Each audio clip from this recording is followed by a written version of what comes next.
Hello and welcome back for an exciting video on this channel. As you can see, I'm not alone. I am guested by Miss Molly Pelletier, registered dietitian and GERD, gastritis, and IBS specialist extraordinaire.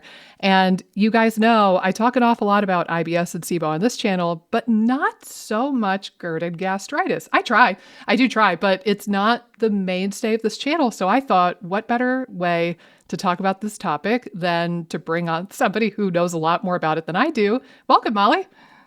Thank you so much. I'm excited to be here. Likewise, I'm excited to have you. So I think maybe for starters, a lot of people might not know who you are. If not, go check out her channel after this is done. But let's start with, who are you? Like, how did you get into this work? And maybe could you share a little bit about your struggle with GERD back in the day? Absolutely. So I struggled with GERD, which is gastroesophageal reflux disease. It's also known as acid reflux or recurrent acid reflux. The difference between acid reflux and GERD really just is the frequency. So if you're having daily acid reflux or acid reflux a few times a week, it's likely that is gastroesophageal reflux disease. And that can be, there's different symptoms that go along with it, and it can kind of depend person to person. But for me, some of the first symptoms of GERD that I noticed was nausea, heartburn, throat pain, pain right underneath the rib cage. That's a really common symptoms as well, because that's where your lower esophageal sphincter is located, and your reflux is really when stomach contents are coming up into the esophagus, and we want everything to flow down and out. And that reflux, that going the opposite way, is really can cause a lot of symptoms, everything from nausea to feeling really full after you're eating. So for me, I noticed those symptoms and it started to get really severe. So I was, up really late at night. Oftentimes people with GERD have nighttime symptoms, and it's hard to sleep because you're supposed to get horizontal at that time. So I was up really late, really struggling with these symptoms every day. And I also had IBS. I had irritable bowel syndrome, which you're probably familiar with that if you're watching this video and Nikki's YouTube channel. One would think. Right. And so I was dealing with constipation, diarrhea, just a really broad spectrum of symptoms. And for me, this was a combination of root causes. And I know, Nikki, you talk a lot about root causes in addition to, triggers. So there's different things that can be your root causes, but then also things that kind of push you off the iceberg into more symptoms. And so for me, root causes were chronic stress. So our stress is huge, and it can actually cause reflux, and it can impact our motility, how fast things move through the digestive system. It loosens up that sphincter that you talked about. Loosens up the sphincter. So many impacts from stress. Yeah, and so, but also, not great eating habits. I would say, some going too long in between meals and having very, very large meals. Also had a ton of antibiotic use. That was a problem. And then I would say that thing that kind of, you as well. Yeah. Yep. Same. Pushed me off the iceberg was a food poisoning event. And so the food post-infectious IBS is what they call it when you have worsened symptoms following a food poisoning event. So that is, kind of what I went through is, a couple years long of really, severe symptoms. But I think it's important to note kind of the root causes and what played into those symptoms.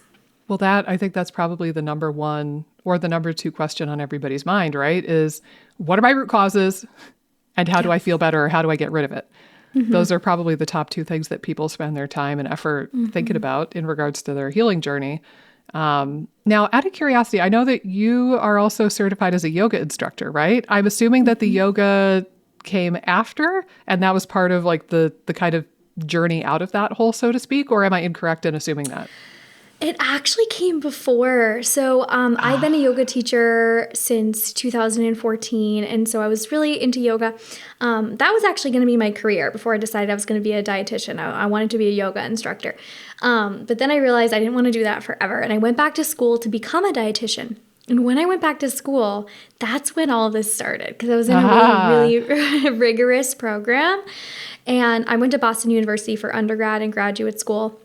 It was a big transition to go back there, to go back to school. And my program was just really intense. And so that's where some of the stress and, all of that became a really big factor in my health. And I saw so clearly how that was impacting my symptoms. So in order to restore my nervous system and restore healthy motility, leaning into yoga and meditation, it has become a huge part of, it was a huge part of my healing journey, and now it's a huge part of my private practice and helping people use these tools in a sustainable way, because stress is just rampant. I'm sure you see it all the time. If you're breathing, if you're alive on planet Earth, you're going to have some stress. It's the resiliency that matters, right? Does stress throw you into a dumpster and light you on fire every single time? Or can you kind of roll with the punches, so to speak? Right. Now I'm kind of curious of something too. And forgive me if this is picking on you just a teeny bit or teasing you a little bit. They probably talk about stress management and belly breathing and a lot of mindfulness-based practices when you got your training as a yoga instructor, right?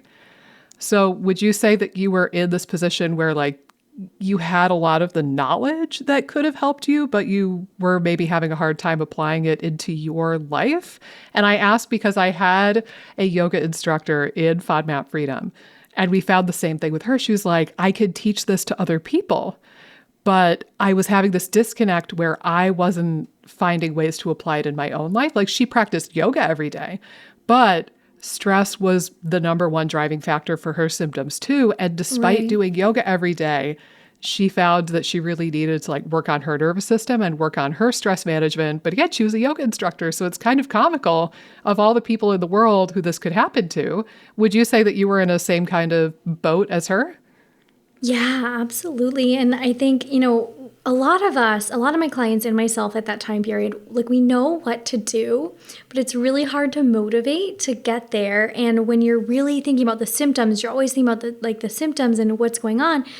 In the root causes, we don't always think about something emotional, the way we handle stress could be a big driving factor. But the really what tipped me off into really starting to use my nervous system as a tool was diving into the research about the nervous system and the vagus nerve and your motility. And it's the mind-gut connection is mind-blowing. I wish I had my book to show you. My bookshelf has tons of mind-gut connection books, and it's fascinating. There's so much research. There really is. It was weird recently, actually. A patient, without getting into the whole story, I brought up stress and the gut-brain axis as a factor for her, and she said something to the effect of that this surprised her because the stress IBS thing, that was the focus of IBS research 20 years ago. And I was like, but that's not true. Actually, I looked at the trends on PubMed out of curiosity, and anything but that is the truth.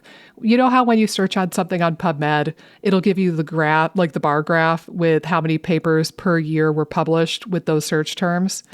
Yeah. It has skyrocketed in the last 10 to 20 years. Oh, yeah. The absolute bulk of this, and the same thing applies if you search IBS and gut-brain axis, IBS stress, IBS psychological stress, cortisol, corticotropin-releasing hormone. It doesn't matter what search terms you use, but there's been an explosion of that research in the last 10 or 20 years, and I think it's only going to continue.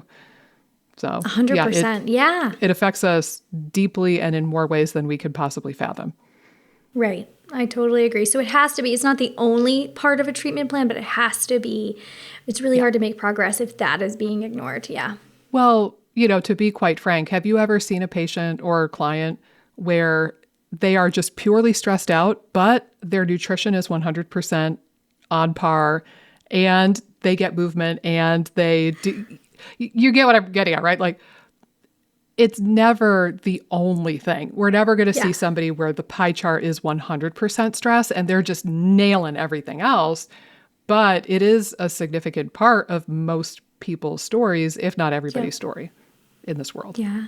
Yeah, absolutely. And it certainly was a part of mine. And I think, what I found, didn't work was ignoring my stress and just focusing on the symptoms and sort of, Googling all the time and really not following a plan, kind of bouncing around to different treatments. And what I think, really worked for me and what I have been able to implement with my clients is like, really, getting back to basics. And I love that you and Amy talk about this so much on the podcast because I couldn't agree more. The unsexy basics, I couldn't agree more. Like, it's like chewing your food and connecting with like having a morning where you're able to just connect with yourself for 5 minutes. And like, it's like, nutrition and herbals, like they can all be super helpful, but it's also these like unsexy basics that just go such a long way.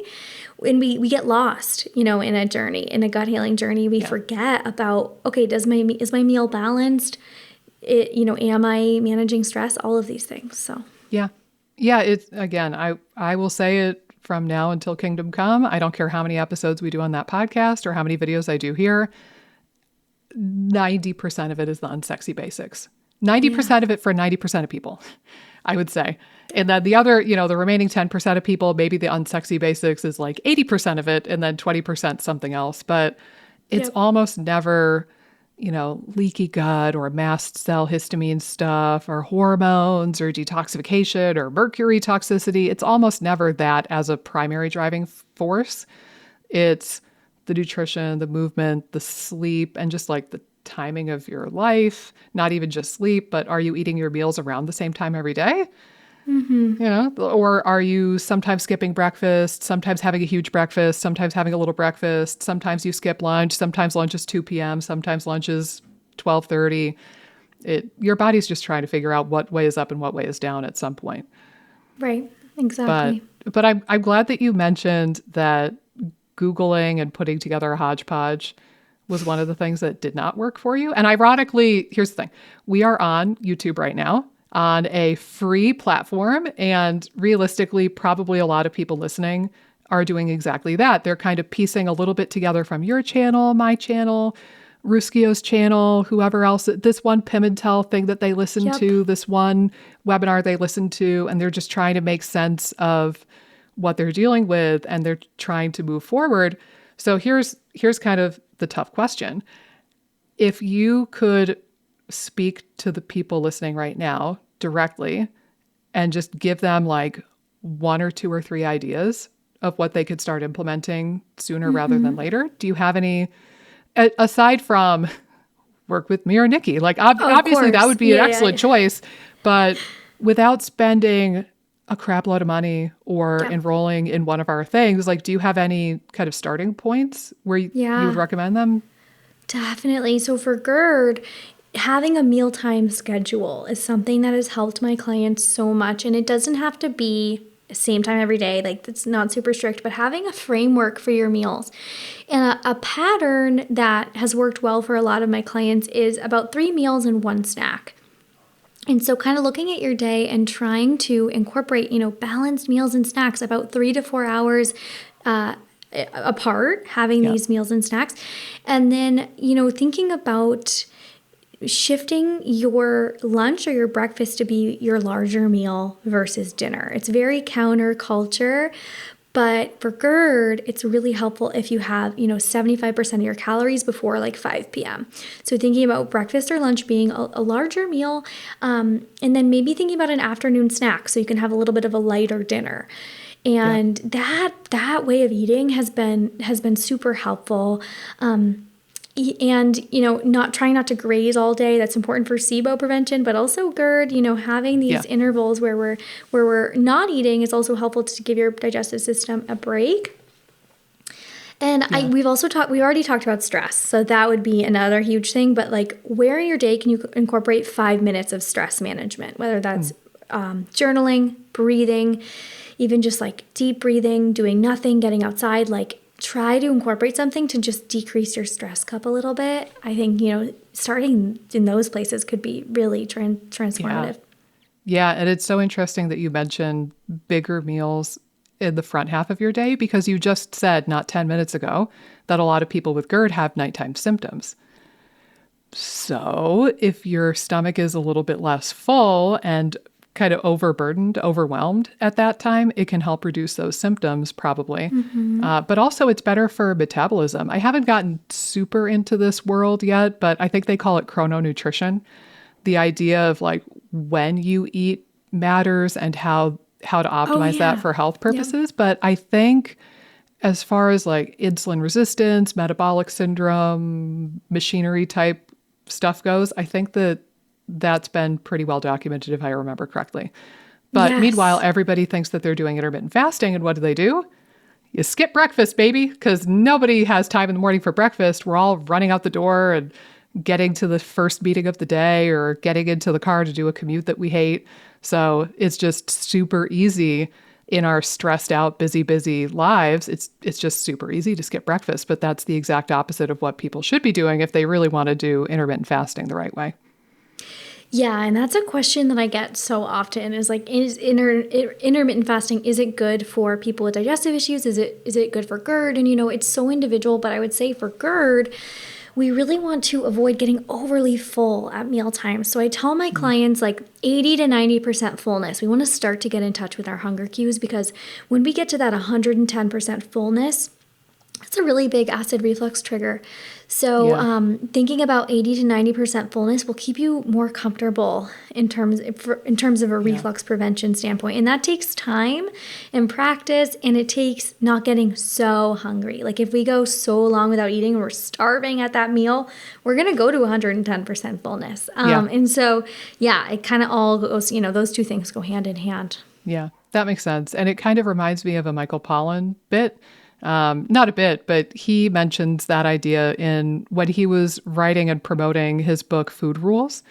One of them was eat until you're 80% full. And he made a point of noticing that several different cultures and languages have like an expression for this. I think the Japanese one was hara bu. And it's exactly that. It's stop when you're 80% full. That's good enough. But again, if you're trying to do intermittent fasting because that's the healthy, great thing to do, you are probably going to be ravenous at those 2 meals that you do eat. And then that could actually exacerbate GERD symptoms for some people. Yep, exactly. Put a lot of pressure on that sphincter that's trying desperately to close up. Yep. I'll share this too, not to interject when this is your area of expertise, but maybe one more to throw into the bit is deep belly breathing. And did you see there was a meta-analysis on this maybe 2 years ago? And they looked at all of the studies for like deep breathing or abdominal breathing for GERD. And they did conclude that it was helpful. And they specifically mentioned that deep diaphragmatic belly breathing toned the lower esophageal sphincter. Wow. Oh my gosh, you have to send this to me. I haven't seen this one, no. Yeah. I'll send it to you after we hang up from this call. That is so cool. I sometimes send that to patients with GERD when I'm trying to prove the point of please make 5 minutes a day to do deep belly breathing. It really will help. I promise. They've actually documented that in research. So.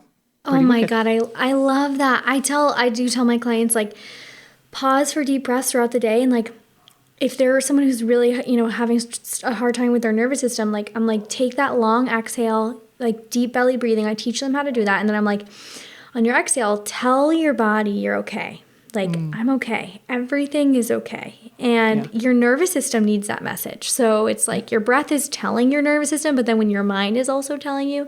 So that's something that people may find helpful too. Yeah.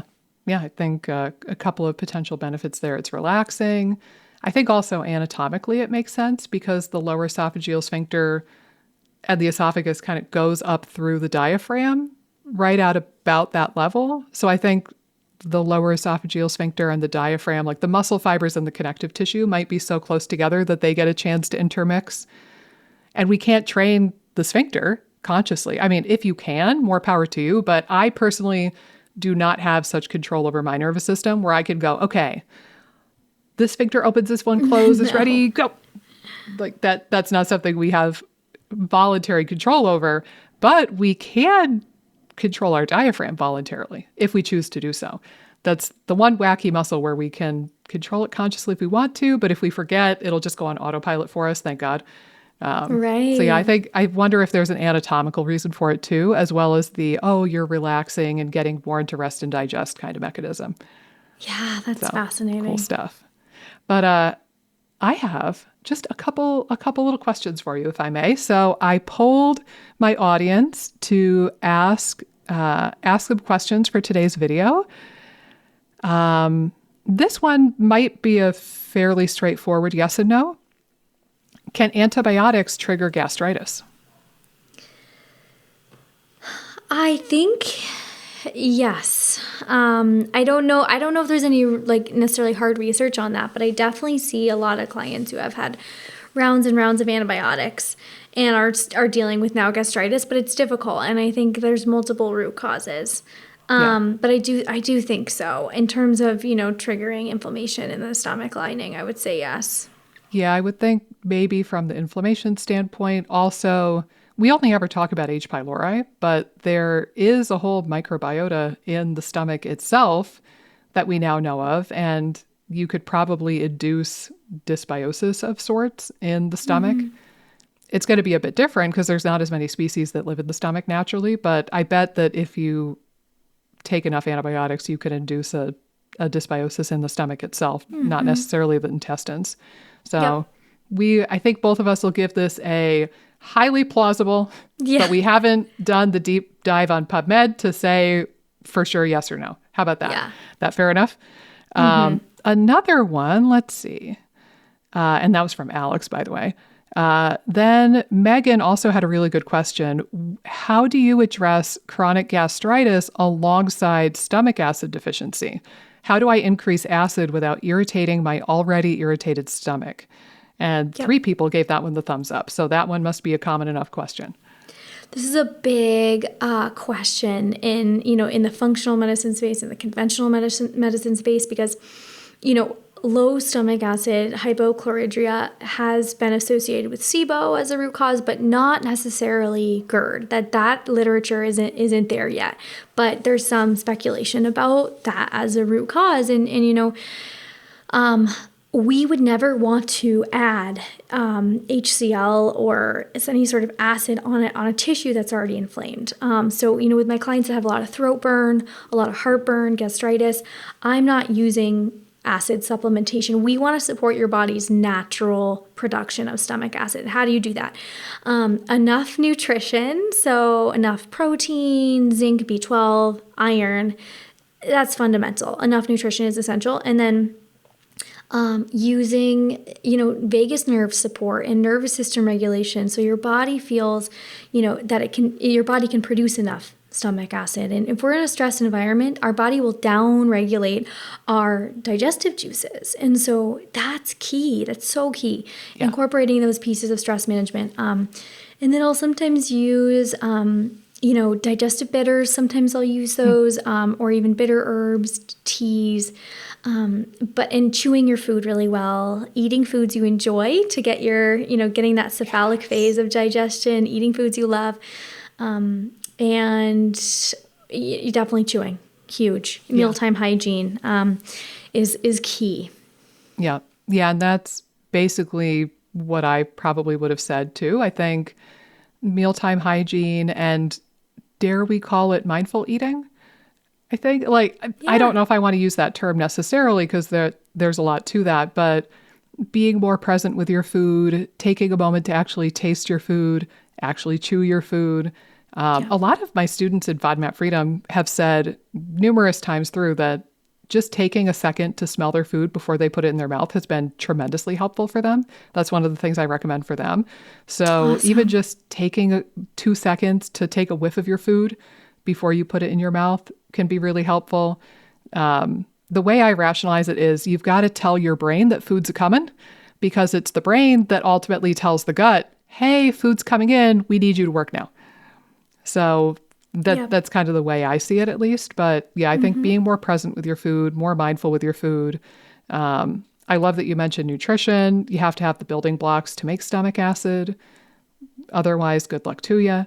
And then, allowing your body to get into that rest and digest stage so that it's able to allocate resources to making stomach acid and enzymes and bile, like that's going to be really helpful too. Those things take a bit longer than HCl capsules, arguably.